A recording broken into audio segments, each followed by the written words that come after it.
नाजरीन, टूटी सड़कें, बेहंगम ट्रैफिक ने रोशनियों के शहर कराची को मक्तलगाह में तब्दील कर दिया है। सिर्फ 18 घंटों के अंदर 7 जिंदगियां सड़कों पर दम तोड़ते नजर आई हैं।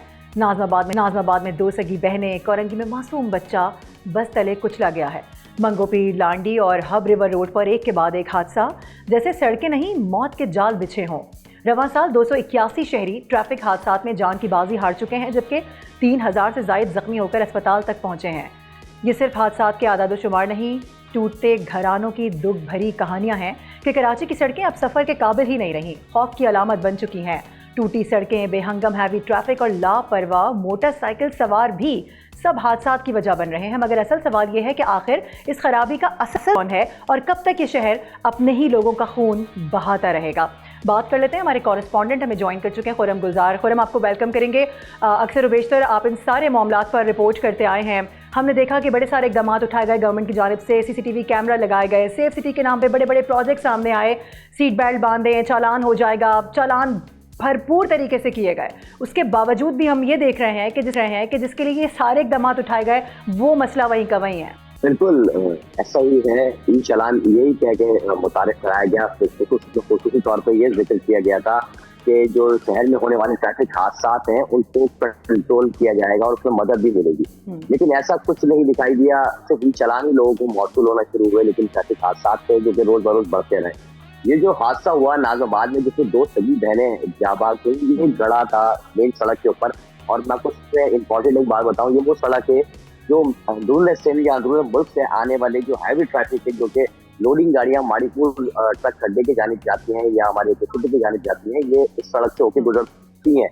नाजमाबाद में आने के बाद नाजमाबाद से साइड एरिया जाने के लिए सड़क इस्तेमाल की जाती है। और ये नाजमाबाद का बीच का वो हिस्सा है जो डैमेज था, कई माह से डैमेज था। बारिशों ने मजीद इसको गहरा कर दिया। हादसा हुआ, 2 जाने चली गई। जाने के सिर्फ 6 घंटे के बाद उस सड़क को पेवन लगा दिया गया। 6 घंटे में मरम्मत हो गई, जो कि 6 महीनों में नहीं हो रही थी। वो बच्चियों की जानों के बाद वो 20 फीट का वो गड़ा जो था वो भर दिया गया। ये इतनी फुर्ती तो दिखाई गई गवर्नमेंट की जानिब से जो गड़े को भर दिया गया। वहाँ के लोगों से मेरी बात हुई, उनको कहना यह था कि अब हमें ऐसा लगता है कि जो गड़े हैं वो जाने लेंगे लोगों की और फिर उसकी मरम्मत होगी। तो शहर की बहुत बुरा हाल है। मेन हम बात करें जो कि एमेजन रोड से आने वाली एक और मारूफ सड़क जहांगीर रोड है, इफ्तिताह हुआ मेयर साहब की जानिब से।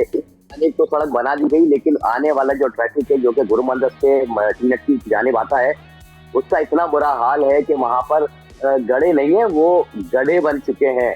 मतलब ये जहांगीर रोड वाले रोड का क्या मसला है? वहाँ जो लोग रहते हैं शदीद कर्ब में मुब्तला हैं। मुझे नहीं याद पड़ता, मुझे लगता है जब से मैंने होश संभाला है मैंने उस सड़क को बनता, टूटता, बिखरता, खड्डों में डूबता देखा है। फिर हम देखते हैं जब हम गुजरते हैं तो फिर वो उसी तरह की सूरत हाल होती है। तो इसके ऊपर अब क्या किया जा रहा है? कराची एक अबतर तरीन शहर हो चुका है, इंफ्रास्ट्रक्चर तबाहाल है, नई नई बसें आ रही हैं, स्कूटीज आ रही हैं, वो चलाएंगे किधर? देखिए, स्कूटी का तो टायर ही वैसा छोटा होता है। और स्कूटी से मुझे एक और हादसा याद आ गया जो कि 1 हफ्ते पहले शाह फैसल कॉलोनी में शमल शॉपिंग सेंटर के सामने हुआ था कि माँ स्कूटी चला रही थी और 2 साल बच्ची उनकी साथ बैठी हुई थी कि वो गड्ढे में जो है उनकी स्कूटी गई और बैलेंस आउट हुआ और वो बच्ची जो है वो सड़क पे जा गिरी। पीछे से आने वाला मजदूर था जो उस बच्ची पर चढ़ गया। ये हादसा भी गड्ढे की वजह से हुआ था, टूटी हुई सड़क की वजह से हुआ था और उसमें 2 साल बच्ची की जान गई। स्कूटी का टायर वैसे ही छोटा होता है और हमारे यहाँ शहर में उससे बड़े बड़े गड्ढे हैं, इसकी वजह से ये हादसा हुआ था। तो ये जो बड़े बड़े हादसे हैं, जो जहांगीर रोड की आप बात करें, जहांगीर रोड में अब जो है टूट नहीं है सड़क, वो गड्ढे बन चुके हैं। अच्छा, वहाँ हमारी जो बात हुई, जराए हैं वहाँ काम करने वाले जिन्होंने एक जानिब की सड़क तामीर की, उनका कहना है कि जो ठेकेदार साहब हैं वो ईद मनाने के लिए गए हैं अपने गाँव, और जब वो आएंगे तो दूसरी सड़क बनेगी, तो ईद अभी हुई नहीं है खत्म, तो इसलिए ठेकेदार साहब की शायद वापसी भी नहीं हुई है। ये वहाँ से कुछ लोग थे जो कि मौजूद थे, जो कि छोटे मोटा मरम्मती काम कर रहे थे, तो उनसे हमारी कल बात हुई थी। तो उनको कहना था कि ठेकेदार साहब जब आएंगे तो फिर इसका काम इसको देखेंगे। लेकिन इंतहाई खराब सूरत हाल है। दिन की औकात में तो वहाँ से गुजरना ही नामुमकिन है, और रात में अगर वहाँ कोई चला जाता है भूला भटका, जो पीक आवर टाइम होते हैं, जैसे दफातर की छुट्टी के वक्त वहाँ से गुजरने वाली जो शहरी है, घंटे इस ट्रैफिक में फंस के जा रहे हैं। तो इंतहाई खराब सूरत हाल है इस शहर की। आपने बताया कि 7 हलाकतें हुई हैं ट्रैफिक हादसा में, इन चंद दिनों में 7 नहीं हुई थी। एक और हादसा सुबह हुआ है जिसमें नामालूम गाड़ी ने एक रक्शे को किया है, तो रक्शे में सवार जो शख्स था वो मौके पर जाँ बहक हुई। गुलशन मेमार में एक ट्रैफिक हादसा हुआ। तो रवां साल में जो ट्रैफिक हादसा में जाँ बहक होने वाले अफराद की तादाद है वो भी 294 तक पहुंच चुकी है। और इस साल के 3 महीने और 15 दिन गुजरे हैं। यानी कि 3.5 महीने में 294 लोग जाबाज हो चुके हैं, जिसमें 216 मर्द हैं, 39 खवातीन हैं, 29 बच्चे हैं और 9 बच्चियां शामिल हैं। अच्छा, बच्चे और बच्चियां जो इनकी तादाद 29 है, ये मेन रोडों पे नहीं, ये वाटर टैंकर की जरूरत में ज्यादा है। जो गली मोहल्ले में खेल रहे थे और गली में वाटर टैंकर पानी देने की पहले पानी डालने के लिए घरों में आते हैं, तो वो रिवर्स करने के दौरान बच्चे को देखा नहीं और उस पर चढ़ गया। अब खुर्रम, तो सवाल ये है कि अगर हम हुक्काम से बात करते हैं तो वो कहते हैं कि जी अवेयरनेस का मसला है, वो डाल देते हैं हमारे अवाम के ऊपर। अवाम से बात करो, शहरियों से बात करो, उनके आगे माइक लगाओ, आप तो ये काम बखूबी जानते हैं, तो वो हुक्मरानों को कसूरवार ठहराते आते हैं। तो अब इसका मसले का हल क्या है? कोई तो इसका सदेबाब निकलना चाहिए ना। कब तक इस तरह से लोग मरते रहेंगे, बच्चे अपनी माओं को खोते रहेंगे, माएँ अपने बच्चों को खोती रहेंगी? लेकिन डीआईजी पीर मोहम्मद शाह साहब का गुज़श्ता रोज़ी ये कहना था कि मुख्तलिफ सवार लेन में मोटरसाइकिल नहीं चलाते, जिसकी वजह से हादसा जो है वो होते हैं। अब इस शहर में आप मुझे लेन बता दें, सिर्फ एक चारा कसल में मौजूद है मोटरसाइकिल की लाइन चलाने के लिए, जो साइड में आप चला सकते हैं। उसके अलावा शहर में गड़ों से बचने के लिए मोटरसाइकिल सवार को इधर उधर जाना पड़ता है, और जो कार सवार हजरात हैं वो भी गड़े से अपनी गाड़ी बचाने के लिए इधर उधर जाते हैं, और वो ही हादसा की वजह बनते हैं। तो लेन में कैसे चलाएंगे? पूरी सड़क की जड़े में तब्दील हुई है, तो उसमें लेन कहाँ है? तो हर शहरी अपनी बाइक को, अपनी गाड़ी को बचाने के लिए, गड़ों से बचाने के लिए जब थोड़ी सी गाड़ी करता है, वही हादसे का वजह बन जाती है। एग्जैक्टली, बिल्कुल आप सही कह रहे हैं खुर्रम।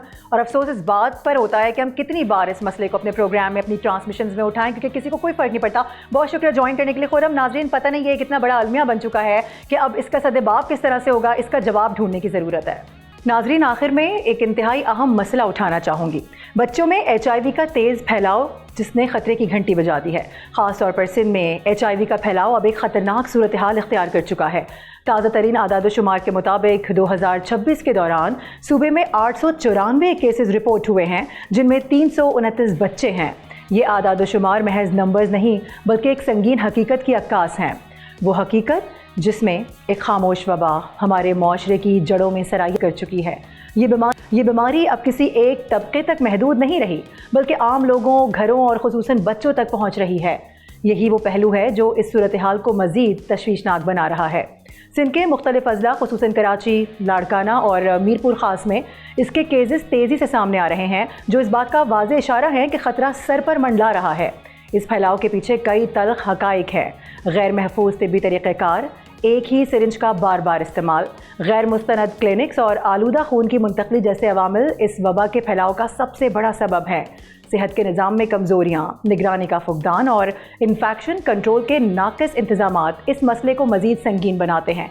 इसके साथ साथ आगाही की कमी है। माशरती बदनामी भी एक बड़ी रुकावट है।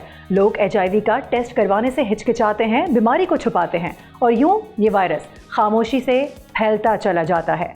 मंशियात के इस्तेमाल में मुश्तरका सिरिंजेस और गैर महफूज रवैये भी इसके फैलाव में अहम किरदार अदा करते हैं। सबसे अफसोसनाक पहलू बच्चों में इस वायरस का बढ़ता हुआ फैलाव है। कई केसेस में ये बात सामने आ रही है कि बच्चे वालिदैन से नहीं, बल्कि तिब्बी गफलत का शिकार होकर मुतासर हो रहे हैं। आलूदा सिरिंजेस और गैर महफूज खून ने मासूम जिंदगियों को इस बीमारी का शिकार कर दिया है। ये न सिर्फ एक तिब्बी नाकामी है, बल्कि एक इंसानी अलमिया भी है। इस खतरे का मुकाबला मुमकिन है, बशर्त ये कि संजीदगी इख्तियार की जाए। महफूज तिब्बी तरीक़ों को अपनाना, नई सिरिंजेस इस्तेमाल करना, मुस्तनद अस्पतालों से रुजू करना और खून की मुंतकली से कबल मुकम्मल स्क्रीनिंग जैसे इक़दाम नहायत ज़रूरी हो चुके हैं।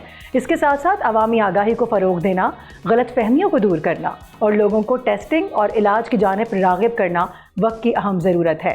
यह हकीकत फरामोश नहीं करनी चाहिए कि बरवक्त तशख़ीस और इलाज के ज़रिए HIV को कंट्रोल किया जा सकता है और मुतासिर अफराद के नॉर्मल ज़िंदगी गुजारे जाने का हत्तुल इम्कान भी होता है। आज सिंध एक ऐसे इम्तिहान से गुजर रहा है जहां गफलत की कोई गुंजाइश नहीं है। ये सिर्फ हुकूमत या तिब्बी इदारों की जिम्मेदारी नहीं, बल्कि पूरे माशरे का मुश्तरका फरीज़ा है कि इस खामोश खतरे को पहचाने और इसके खिलाफ मुत्तहिद। क्योंकि आज अगर हमने आंखें बंद रखी तो कल ये खतरा हमारे दरवाजे पर दस्तक दे सकता है। ज़रा सोचिए। सब्सक्राइब करें और बेल दबाएं ताकि कोई खबर रह न जाए।